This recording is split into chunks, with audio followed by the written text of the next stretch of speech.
25 আড়তদারের হাতে জিম্মি চট্টগ্রামের কাঁচা চামড়ার বাজার। অভিযোগ, সরকার চামড়ার দাম নির্ধারণ করে দিলেও বাজার নিয়ন্ত্রণ করে আড়তদারদের এই সিন্ডিকেট। এদিকে মৌসুমী ব্যবসায়ীদের অভিযোগ, আড়তদারদের কাছ থেকে সঠিক মূল্য পায়নি তারা। চট্টগ্রামে কোরবানির কাঁচা চামড়ার বাজার নিয়ন্ত্রণ করে আড়তদারদের একটি সিন্ডিকেট। আরও অভিযোগ, 2019 ও 20 সালে সিন্ডিকেটের কারসাজিতে কাঁচা চামড়া রাস্তায় ফেলে চলে যায় মৌসুমী ব্যবসায়ীরা। 2021 সাল থেকে কাঁচা চামড়ার বাজার পুরোপুরি নিয়ন্ত্রণে আসে আড়তদারদের হাতে। চামড়া বাজারের সিন্ডিকেট ভাঙতে গত কয়েক বছরের মতো এবারও বড় অঙ্কের চামড়া সংগ্রহের উদ্যোগ নেয় গাউসিয়া কমিটি। চামড়া ব্যবসায়ীদের এক সিন্ডিকেটের কারণে মানুষ চামড়ার দাম পায় নাই এবং চামড়া নালা নর্দমায় ফেলে দিয়েছিল।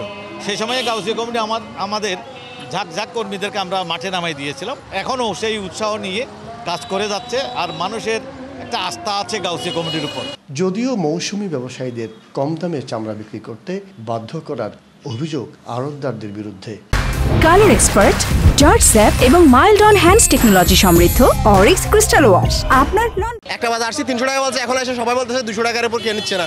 এক পিস আমরা একটা গরু 1.5 লাখ 2 লাখ টাকা, কিন্তু আমরা মাল কিনতেছি 400 টাকা 350 টাকা করে, কিন্তু এখানে ওই ন্যায্য মূল্যটা আমরা পাচ্ছি না। তবে অভিযোগ অস্বীকার আড়তদারদের। কাঁচা চামড়ার ব্যাপারীদের মতো কোনো সিন্ডিকেট নেই। ব্যাপারী যে চামড়ার ফুট হয় 20 ফিট, এবং আমরা বিক্রির সময় 25% থেকে 30% চামড়া বাদ দিয়ে আমাদেরকে বিক্রি করতে হয়। তো আমরা সব মিলিয়ে সরকারের নির্ধারিত মূল্যে আমরা চামড়াটা কেনার চেষ্টা করতেছি। এখন মৌসুমী ব্যবসায়ীরা এটা বোঝে না।